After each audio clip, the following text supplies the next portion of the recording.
కల్పన లాయర్ని తీసుకొచ్చి రోహిణి మనోజ్ బండారాన్ని బయట పెట్టిన సురేంద్ర అసలు ఇదంతా ఎలా జరిగిందనేది వీడియోని స్కిప్ చేయకుండా చివరి వరకు చూడండి.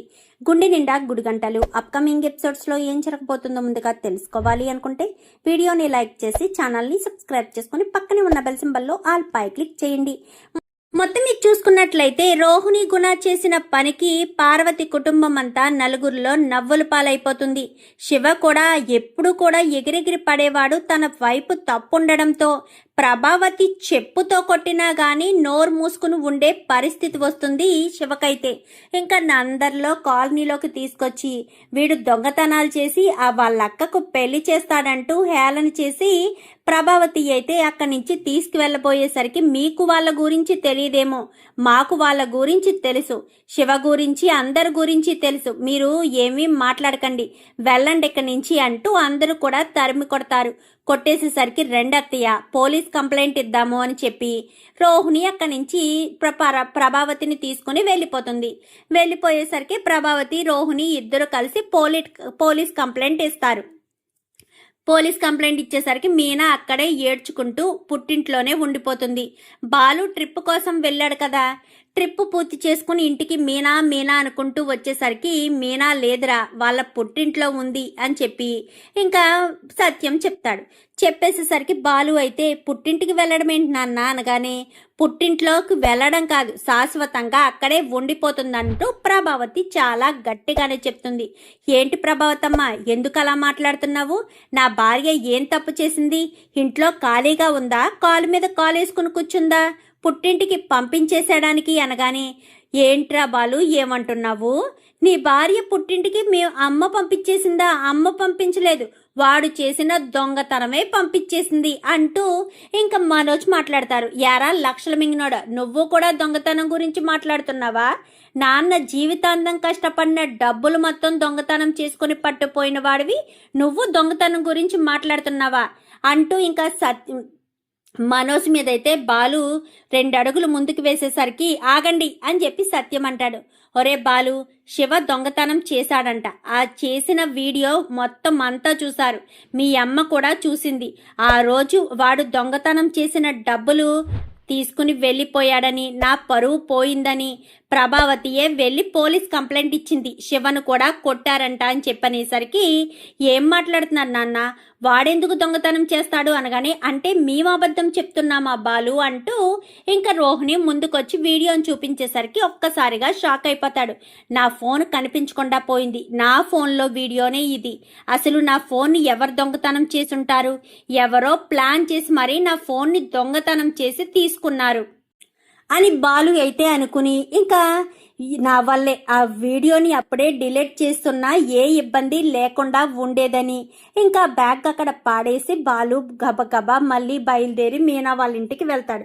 అప్పటికే శివ బాలు గురించి చెప్పేస్తాడు. బాలు బావకు తెలుసు అంటూ మొత్తం చెప్పేసేసరికి ఆ మాటలన్నీ విని మీనా ఎంతగానో బాధపడుతూ ఉంటుంది. నా భర్త ఏదో తప్పు చేశాడు, ఎందుకో చెప్పడం లేదు అనుకున్నానే తప్ప నా తమ్ముడే తప్పు చేశాడు అన్న విషయం నాకు ఇప్పుడు తెలిసింది అంటూ ఇంకా ఎంతగానో బాధపడుతూ ఇంకా ఈ కన్నీరు మున్నీరుగా ఏడుస్తూ ఉంటుంది. ఎందుకు మీనా నువ్వంతలా ఏడుస్తున్నావు అని చెప్పి ఇంకా బాలు అయితే మీనాని ఓదారుస్తాడు. ఇంక ఇదిలా ఉంటే ఇంకా ఆస్తి పంపకాలు చేద్దామన్న ఉద్దేశంతో సురేంద్ర అయితే లాయర్ని తీసుకొస్తాడు.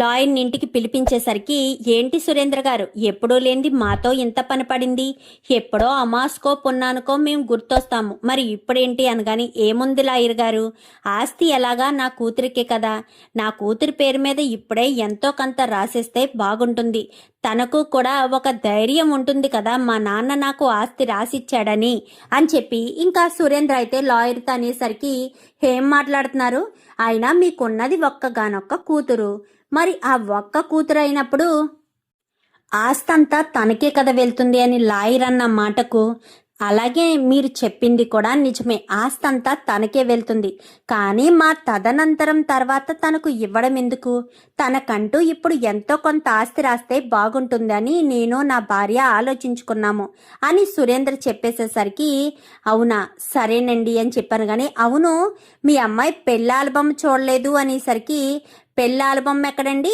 పెళ్ళి ఎక్కడ అది చేసుకుంది, ఎక్కడో పారిపోయి కదా చేసుకుంది అనగానే అవునా అని చెప్పి ఆలోచిస్తూ ఉండగా ఈలోపు వీళ్ళకి పసుపు తాళ్ళు మార్చారు కదా, పసుపు తాళ్ళు మార్చినప్పుడు ఆల్బమ్ తీస్తారు కదా, ఆ ఆల్బమ్ తీసుకొచ్చి ఇస్తాడు. తీసుకొచ్చి ఇచ్చేసరికి చూడు ఎవరో వచ్చారు అనగానే వెళ్ళి చూస్తుంది ఇంకా షాప్. అయితే షాప్ వెళ్ళి అలా ఆల్బమ్ తీసుకునేసరికి అమౌంట్ ఆయన పంపిస్తారని కానీ అమౌంట్ మొత్తం సార్ ముందే ఇచ్చేసారు మేడం అనేసరికి ఆల్బమ్ లోపలికి తీసుకువెళ్తూ ఏంటి శోభా అని చెప్పాను కానీ అదేనండి మనం పసుపు తాడు చేయించాం కదా పిల్లకి, నల్లపూసలు గుచ్చిన ఫంక్షన్, ఆ ఫంక్షన్కి సంబంధించిన ఫొటోస్ వచ్చాయి అనగానే ఈయన లాయర్ గారు ఎలాగా అడిగింది అవే కదా, అవి ఇవి ఒకటే, ఇలా తీసుకురా అని చెప్పి ఇంకా ఆల్బమ్ను కాస్త తీసుకొస్తారు.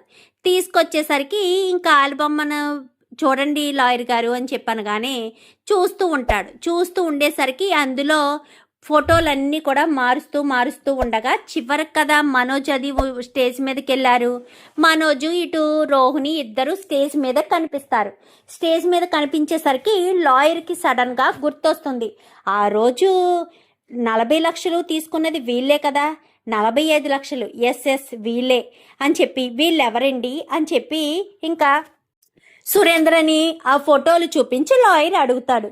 వీళ్ళు మీకు తెలుసా అనగానే వీళ్ళు మీకు ఎలా తెలుసో అది చెప్పండి, అప్పుడు వీళ్ళు నాకు తెలుసో తెలీదో చెప్తానని లాయర్తో సురేంద్ర అన్న మాటకు ఇద్దరు కూడా వీళ్ళు ఎవరో కాదు మా అమ్మాయి తోటి కోడలును వాళ్ళ బావగారు అని చెప్పాను కానీ అవునా, వీళ్ళకి మధ్య 45 లక్షలు నేను ఇప్పించానులేండి, వీడిని మోసం చేసి ఒక అమ్మాయి 45 లక్షలు తీసుకువెళ్ళిపోయిందంట, 40 లక్షలు తీసుకువెళ్ళిపోయిందంట. తీసుకువెళ్ళిపోతే ఆ అమ్మాయి కెనడా వెళ్ళిపోతే వాళ్ళ ఆవిడ ఇద్దరు పట్టుకుని పోలీస్ స్టేషన్కి తీసుకొచ్చారు. ఆ కెనడా వెళ్ళిపోయిన అమ్మాయి లాయర్నే నేను, కానీ వాళ్ళు మాత్రం చాలా దారుణంగా మాట్లాడారండి. చాలా దారుణంగా మాట్లాడి మొత్తానికైతే ఆ పిల్ల చేత 40 లక్షలకు బదులు 45 లక్షలు తీసుకున్నారు అంటూ చెప్పేసేసరికి ఎవరి గురించి మాట్లాడుతున్నారు అని చెప్పాను కానీ ఎవరి గురించేటి వీళ్ళ గురించే అని ఇంకా లాయర్ చెప్పడంతో అవునా వీళ్ళ గురించేనా, సరే అండి వీళ్ళ గురించి అంటే అయితే అని సరే లాయర్ గారు నేను మళ్ళీ మీకు కబురు పంపిస్తాను అనగాని సరేనని వెళ్ళిపోతారు. అంటే ఏంటి శోభ, అప్పట్లో మీనాను పెళ్లి చేసుకోవాలని పెళ్లిపీటల మీద కూర్చున్నవాడు 45 లక్షలు తీసుకుని వెళ్ళిపోయాడు అని పుకారు వచ్చింది కదా, అది సత్యం ఫండ్ డబ్బులు, అయితే ఆ డబ్బులు తిరిగి వచ్చేసాయా? మరి ఆ విషయం ఇప్పటి వరకు బయటికి రాకపోవడం ఏంటి, మన దాకా చెప్పలేదేమోనండి అనగానే నోనో ఒకసారి బేబీకి కాల్ చేయని వెంటనే శృతికి ఫోన్ చేస్తారు. శృతికి ఫోన్ చేసేసరికి శృతి రవి ఇద్దరు కూడా గదిలో ఉంటారు. మీనా లేకపోవడంతో ఏదోలా అనిపించి అప్పుడే ఫోన్ చేయడంతో చెప్పమ్మా అనగానే అవును మీ బావగారు 40 లక్షలు మింగేశారు అంటూ బాలు మాట్లాడేవాడు కదా, ఆ 40 లక్షలు ఇచ్చేశారా అని చెప్పాను కానీ 40 లక్షలునా ఎక్కడా, వాళ్ళ అత్తగారు ఇచ్చిన 25 లక్షలతో బిజినెస్ చేసుకుంటున్నాడే తప్ప 40 లక్షలు ఏమీ ఇవ్వలేదమ్మా, ఇచ్చే మనస్తత్వం కూడా కాదు తనది అని చెప్పి ఇంకా శృతి చెప్పడంతో అయితే వీళ్ళకి క్లారిటీ వచ్చేస్తుంది. ఈ పాయింట్తో ఆ ఇంట్లోకి గొడవ పెట్టాలి శోభ అని చెప్పాను కానీ ఈ పాయింట్తో ఎలా అండి అని శోభ అడిగేసరికి ఎలా ఏముంది, మనోజు విషయాన్ని దాచిపెట్టాడు, 45 లక్షలు ఆ అమ్మాయి ఇచ్చేసింది కానీ మనోజు ఇవ్వలేదు అంటే ఈ పాయింట్తో మనం గొడవ పెట్టొచ్చు కదా, రోహిణి ఇంట్లో వాళ్ళందరినీ కూడా ఆ మనోజు రోహిణి మోసం చేశారు అని బయట పెట్టొచ్చు కదా అని చెప్పి శోభ ఇటు సురేంద్ర ఇద్దరు కూడా మాట్లాడుకుని ఇద్దరు కూడబలుక్కుని బయలుదేరతారు. లాయర్ని కూడా పిలుస్తారు. ఎక్కడికండి అనగానే నేను ఒక చోటకి తీసుకువెళ్తున్నాను, మీరు అక్కడికి వెళ్ళాక మీకు తెలిసింది మీ ముందు జరిగింది, మీ కళ్ళ ముందు జరిగింది మీరు అక్కడ వివరించి చెప్పాలి అనగాని దేని గురించి సురేంద్ర గారు దేని గురించి అడుగుతున్నారు అని లాయర్ అడుగుతాడు. దానికి సురేంద్ర అయితే అదే మొన్న వచ్చినప్పుడు చెప్పారు కదా వీళ్ళిద్దరూ ఎవరు అని అడిగి వీళ్ళు 45 లక్షలు నేనే మధ్యలో ఉండి ఇప్పించాను అంటూ మాట్లాడారు కదా, వాళ్ళ గురించి అనేసరికి ఎందుకండి అవన్నీను అనగానే మాకు అవసరం అండి, మీకు దానికి ఫీజు ఎంతో కొంత నేను ఇచ్చేస్తాను అని చెప్పి సురేంద్ర కాస్త అని లాయర్ని తీసుకొని సరాసరి ఇక్కడికి వచ్చేస్తాడు. అప్పటికే ఇంట్లో బాలు ఉండడు, ఇటు మీనా ఉండదు, శృతి, రవి, అలాగే వీళ్ళిద్దరు మొత్తం 6 అంటే సత్యం, ప్రభావతి అందరూ కూర్చుని ఉంటారు. కూర్చుని ఉండేసరికి సడన్ గా కారు చాగుతుంది. ఇప్పుడెవరు కారు చాగింది? ఆ బాలుగాడు వచ్చాడేమో. వాడు పెళ్ళాన్ని తీసుకొస్తే మాత్రం ఇంట్లోకి తీసుకురావద్దండి అనగాని, నీకేమన్నా పిచ్చా ప్రభా? దొంగతనం చేసింది శివగాడైతే మీనా ఏం చేసింది? మీనా ఇంట్లో కాపురం చేయకుండా బయటకు గెంటేస్తావా ఏంటి? అసలు నీకు బుద్ధి జ్ఞానం లేనే లేదు అని ప్రభావతిని తిడతాడు. ఎన్నైనా చేసుకోండి, అది గనక ఇంట్లో అడుగు పెడితే దాన్ని ఇంటి నుంచి మెడపట్టి బయటకు గెంటేస్తాను అని మాట్లాడుతుండగా, అసలు వచ్చింది ఎవరో తెలుసుకోండి ముందు అని రోహిణి గబగబా గుమ్మం దగ్గరికి వచ్చేసరికి ఎప్పుడు లేనిది వీళ్ళ ముగ్గురు, అంటే శోభ, సురేంద్ర ఇప్పటికొచ్చి వీళ్ళింటికి వచ్చింది లేదు. ఎప్పుడు లేనిది శోభ, సురేంద్ర అలాగే లాయరు ముగ్గురు కూడా వస్తూ ఉండడం చూసి ఒక్కసారిగా లాయర్ని గుర్తుపట్టదు రోహిణి. ఏంటి వీళ్ళు వస్తున్నారు అనుకుని లోపలికి వస్తుంది. అత్తయ్య అత్తయ్య అని చెప్పనగానే ఏంటి అనేసరికి ఒక్కసారి అటు చూడండి అని రోహిణి చెప్పిన మాటలకి ప్రభావతి కుర్చీలో కూర్చున్నది కాస్త లేచి నిలబడి వెనక్కి తిరిగి చూస్తుంది. చూసేసరికి వాళ్ళు ముగ్గురు వస్తూ ఉంటారు. ఇదేంటి ఎప్పుడూ లేని వీళ్ళ ముగ్గురు కలిసి రావడం ఏంటి అని ప్రభావతి ఏమండి అని చెప్పనగానే సత్యం తిరిగి చూస్తాడు. సత్యం తిరిగి చూసేసరికి వీళ్ళు వస్తున్నారేంటి అనుకుని, రెండు మమ్మీ రెండు డాడీ అని చెప్పి ముగ్గురిని కూడా లోపలికి ఆహ్వానిస్తారు. అలా ఆహ్వానించిన తర్వాత ముగ్గురు లోపలికి వచ్చిన తర్వాత, బాగున్నావా సత్యం అని చెప్పాను కానీ, ఏదో మీ దయ వల్ల బాగానే ఉన్నాను అని చెప్పి సత్యం చెప్తాడు. అవునా, బాగానే ఉంటావులే. అవును, ఈ మధ్య నీ పెద్ద కొడుకు నీ దగ్గర తీసుకుని, అదే మీనా పెళ్లిలో మీనాను వదిలేసి 40 లక్షలు తీసుకుని పారిపోయాడే, ఆ 40 లక్షల డబ్బులు వచ్చేసాయంట కదా, నీ కొడుకు నీకు ఇవ్వలేదా ఏంటి అని సురేంద్ర కాస్త సత్యం దగ్గర అంటాడు. అనేసరికి 40 లక్షలు ఎక్కడ వచ్చేసాయి, రాలేదు కదా, ఆ అమ్మాయి ఎవరో మోసం చేసి వెళ్ళిపోయింది అని చెప్పనేసరికి వీళ్ళిద్దరూ కూడా ఒకరు చూసుకుంటారు. ఎవరు? రోహిణి, మనోజ్ అయితే చూసుకునేసరికి, అవునా కాదే, ఆ లాయర్ ఇతనే కదా, చెప్పండి లాయర్ గారు అని చెప్పి సురేంద్ర కాస్త లాయర్ని కొంచెం ముందుకు పంపించేసరికి, అవును సత్యం గారు, మీ అబ్బాయి అంటే ఇంకో ఈ అబ్బాయినే కల్పన అనే అమ్మాయి మోసం చేసి 40 లక్షలు తీసేసుకుందంట. ఆ కేసు ఇంకో మీ కోడలు మీ కొడుకు ఇద్దరు కలిసి పోలీస్ స్టేషన్కి తీసుకువెళ్లారు.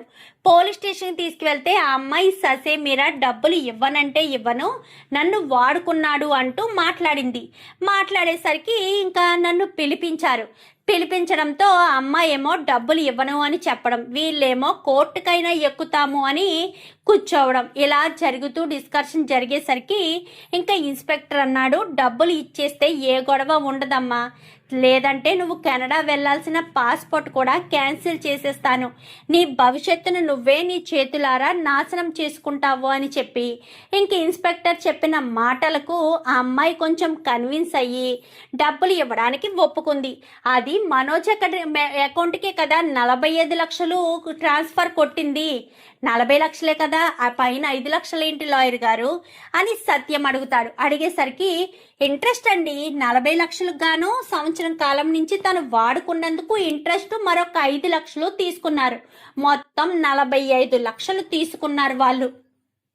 ఒక్కసారిగా రోహిణి, మనోజ్ ఇద్దరు కూడా షాక్ అయిపోతారు. అప్పుడు వచ్చిన లాయర్ ఇతనేనా ఏంటి అనుకుంటూ ఉండగానే, ఏం మాట్లాడుతున్నారు, నా కొడుకు కోడలు 45 లక్షలు తీసుకోవడం ఏంటి అని సత్యం లాయర్ని అడిగేసరికి, లాయర్ అయితే, అవును సత్యం గారు, నాకు అబద్ధం చెప్పవలసిన అవసరం ఏముంది, ఆ అమ్మాయి వెళ్తూ కాపీనొకటి నాకే ఇచ్చేసి వెళ్ళింది, కావాలంటే ఇది చూడండి, వాళ్ళిద్దరికీ 45 లక్షలు అందినట్టుగా వాళ్ళిద్దరూ సంతకాలు పెట్టారు చూడండి అంటూ ఆ పేపర్ని సత్యం చేతిలో పెట్టడంతో సత్యం అది చూసి ఒక్కసారిగా షాక్ అయిపోతాడు. ఏంటి సత్యం, నీ పెద్ద కొడుకు 45 లక్షలు తిరిగొచ్చాక నీకొక్క మాట కూడా చెప్పలేదా? నా కొడుకులు చాలా మంచివాళ్ళు, ఎవరికి ఏ విషయం చెప్పకుండా సొంత నిర్ణయాలు తీసుకోరు అంటూ చెప్పేవాడివి కదా, మరి ఇదేనా నీ సొంత నిర్ణయాలు తీసుకోవడం? మాట్లాడితే నా కొడుకులు గొప్పవాళ్ళు, నా కొడుకులు గొప్పవాళ్ళు, నేను గీసిన గీత దాటరు అని చెప్పుకొచ్చేవాడు కదా. నీ పెద్ద కొడుకు నిన్ను ఎంత మోసం చేశాడు. అప్పుడు ఆ అమ్మాయిని పెళ్లి చేసుకుంటానని చెప్పి 40 లక్షలు చెక్కు పట్టుకుని వెళ్ళిపోయాడు. పోనీ అప్పుడేదో మోసపోయాడు అనుకుందాం. ఇప్పుడు 40 లక్షలకు బదులు 45 లక్షలట పోలీస్ స్టేషన్కి వెళ్ళి మరీ తీసుకున్నారంట. నాకు తెలీదు, మా లాయర్ మా ఇంటికి వచ్చి చెప్పేంత వరకు చెప్పడంతో అది నిజమో అబద్ధమో కన్ఫర్మ్ చేసుకుందామని శృతికి ఫోన్ చేసి అడిగాము. శృతి ఏమో అలాంటి డబ్బులు ఏమీ ఇవ్వలేదు అని చెప్పింది. అందుకే నీకు తెలియాలి కదా సత్యం, నీ ఇంట్లో ఏం జరుగుతుందో, నీ కొడుకు కోడలు ఏం చేస్తున్నారో నీకు తెలియాలి కదా. అందుకోసమనే లాయర్ని తీసుకుని మరీ ఇంటికి వచ్చాను. అంతే కదా లాయర్ గారు అనగానే, అంతేనండి, వీళ్ళిద్దరే కదా, నేనే కదా వీళ్ళకి డబ్బులు ఇప్పించింది. 45 లక్షలు ట్రాన్స్ఫర్ చేసింది అమ్మాయి అమౌంట్. లేదంటే కెనడా వెళ్ళే పాస్పోర్ట్ని క్యాన్సిల్ చేస్తాను అని ఇన్స్పెక్టర్ గారు చెప్పడంతో ఆ అమ్మాయి పాపం డబ్బులు ఇచ్చేసింది తిరిగి. 5 లక్షలు వడ్డీ కూడా తీసుకున్నారు అని చెప్పి సురేంద్ర కాస్త సత్యానికి, కుటుంబ సభ్యులకి, అందరికీ కూడా ఫుల్గా మనోజ్ రోహిణి గురించి ఎక్కించేస్తాడు. ప్రభావతి పూనకంతో ఇంకా ఊగిపోతూ ఉంటుంది. వెళ్ళొస్తాను సత్యం అనుకుంటూ బయటికి వచ్చేస్తాడు. ఇప్పుడుంటుంది చూడు శోభ, ఇంట్లోని రచ్చ రంబోలా ఏర్పడుతుంది.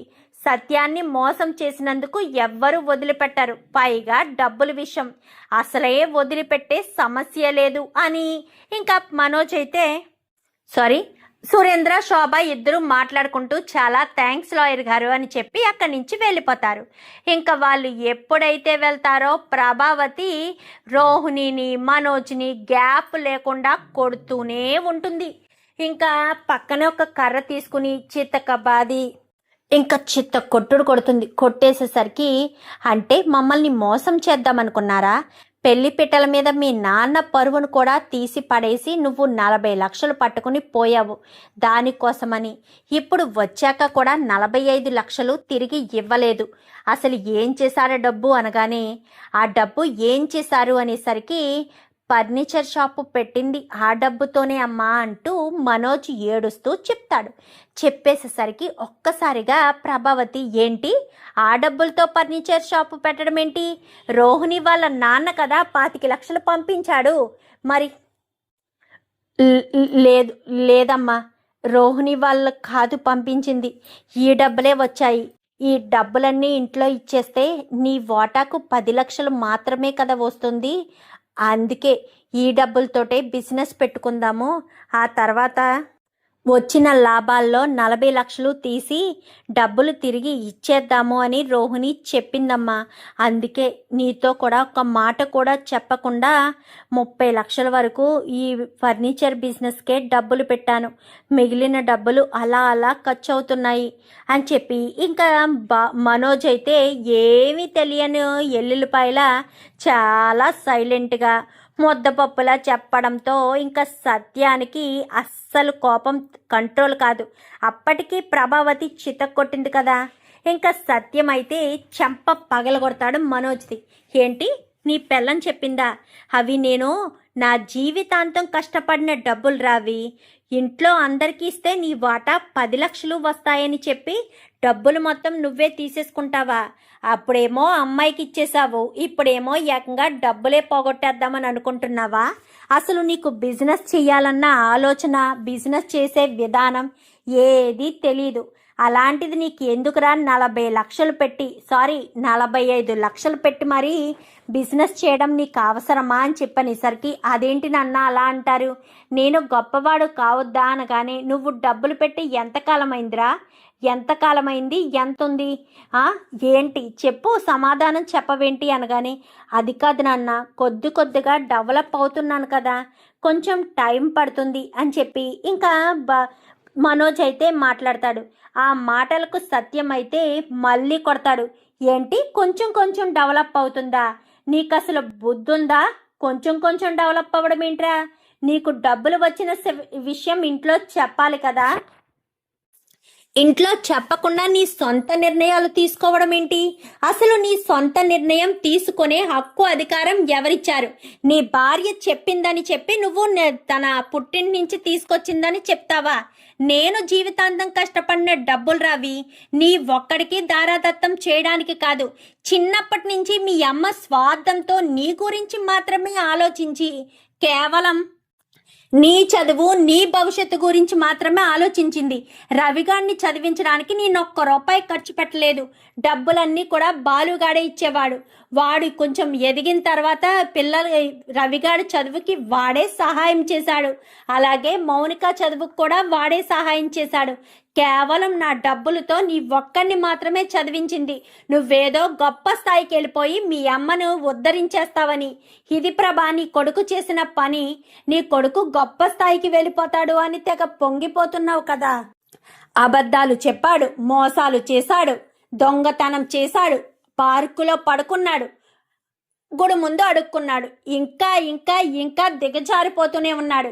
ఇన్ని తప్పులు చేసిన నీ కొడుకు ఇంట్లో ఉండొచ్చు. నా కోడలు ఏ తప్పు చేయలేదు. శివగాడు నువ్వు ఏదో అన్నావని వాడిని అనుమానించావు, అవమానించారు అన్న ఒకే ఒక్క కారణం చేత అది మనసులో పెట్టుకుని వాడు నీ దగ్గర 1,00,000 రూపాయలు తీసుకున్నాడు. సరే, మరి ఆ 1,00,000 రూపాయలు తీసుకొచ్చి బాలు ఇచ్చేశాడు కదా. మరి ఇచ్చేసిన తర్వాత ఇంత రాద్ధాంతం ఎందుకు చేస్తున్నావు? తప్పులు చేసిన నీ కొడుకు ఇంట్లో ఉన్నాడు, అది గుర్తు పెట్టుకో.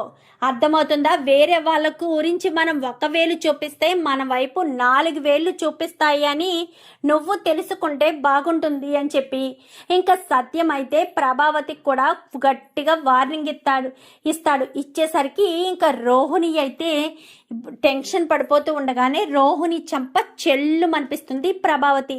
ఆ చెంప ఈ చెంప వాయిగొట్టేసరికి ఇంకా ఏం మాట్లాడాలో అర్థం కాదు రోహిణికి. ఏదైనా అందామా అంటే కరిచేసేటట్టు ఉన్నారు. ఇప్పుడు ఏమీ అనలేని పరిస్థితిలో ఉన్నాను అని ఇంకా ప్రభావతి అయితే సైలెంట్గానే లోపలికి వెళ్ళిపోయేసరికి ఇంకా సత్యం హాల్లోనే ఉంటాడు. ఒరే బాలు అంటూ బాలుకి ఫోన్ చేయడంతో ఏంటి నాన్న అనగానే ఎక్కడున్నారా నువ్వు మీనాను అని చెప్పనేసరికి ఇంకెక్కడుంటాము, మా అత్తయ్య వాళ్ళ ఇంటి దగ్గరే ఉన్నాము అని బాలు అయితే చెప్పడంతో సత్యం వెంటనే బయలుదేరండి, మీరు రాకపోతే నేనే రావాల్సి వస్తుంది. నేను చెప్పింది పూర్తిగా వినండి. ముందు నేను చెప్పింది వింటే నీకు అర్థమవుతుంది అని చెప్పి సత్యం అయితే బాలు నోరు మూయించే ప్రయత్నం చేస్తాడు. బాలు మాత్రం నేను రాను అంటే రాను అంటూ చెప్పేసేసరికి అది కాదురా అసలు విషయం ఏంటంటే అంటూ మొత్తం విషయం అంతా చెప్పుకొస్తాడు సత్యం. ఏంటి, ఆ డబ్బులు వాడి దగ్గరే ఉన్నాయా? నాకు అప్పుడే అనుమానం వచ్చింది నాన్న. డబ్బులు మొత్తం వాడి దగ్గరే ఉంచుకుని వాడే దాచుకుని కావాలని అబద్ధం చెప్తున్నాడు, మోసం చేస్తున్నాడు అని నాకు ముందే తెలుసు అంటూ చెప్పడంతో ఇప్పుడు ఏం చేద్దాం అనుకుంటున్నావు, ఏం చెయ్యాలనుకుంటున్నావు అనగానే నేనేం చేస్తాను నాన్న, నన్ను ఇంట్లో ఉండొద్దు అని చెప్పారు, మరి నేను వెళ్ళిపోయాను కదా అని సత్యమన్న మాటలకు ఏంట్రా ఎవరో వెళ్ళిపోమంటే విడిపోయే బంధం అమ్మది. తండ్రి కొడుకుల బంధం. తండ్రి కొడుకు ఎప్పుడూ ఒక స్నేహితుల్లాగే ఉండాలి అని కోరుకుంటారు. మరి నన్ను వదిలేసి నేను లేకపోతే ఉండలేను అని చెప్పిన నువ్వు వెళ్ళి పుట్టింట్లో కూర్చుని ఉంటే నేను చూస్తూ ఎలా ఊరుకుంటాను? ఎంతో బాధపడుతున్నాను నాన్న. నా పక్కన నువ్వు లేవని నన్ను ఓదార్చే ధైర్యం నా నుంచి దూరమైందని తెలిసాక చాలా అంటే చాలా బాధ కలిగింది. చాలా ఇబ్బందులు పడుతున్నాను. మనోజ్ ఈ రకంగా మోసం చేస్తాడు అని అనుకోలేదు అని బాలు సత్యం ఇద్దరు మాట్లాడుకున్న తర్వాత ఒక 2 రోజులాగి వస్తాంలే నాన్న అని చెప్పనేసరికి సరేరా జాగ్రత్త అని చెప్పి సత్యం అయితే ఫోన్ పెట్టేస్తాడు. చూద్దాం మరి రాబోయే ఎపిసోడ్స్లో ఇలాగే జరిగి రోహిణి ఇటు మనోజు ఇద్దరు మోసగాళ్ళని, డబ్బుల విషయంలో మోసం చేశారని, ఈ విషయాలన్నీ కూడా బయటికి వచ్చి రోహిణి నిజ స్వరూపం బయటికి రావాలని మీరు కూడా కోరుకుంటే వీడియో నచ్చితే లైక్ చేసి ఛానల్ని సబ్స్క్రైబ్ చేసుకుని పక్కనే ఉన్న బెల్ సింబల్లో ఆల్ పై క్లిక్ చేయండి. Thank you for watching. మొత్తం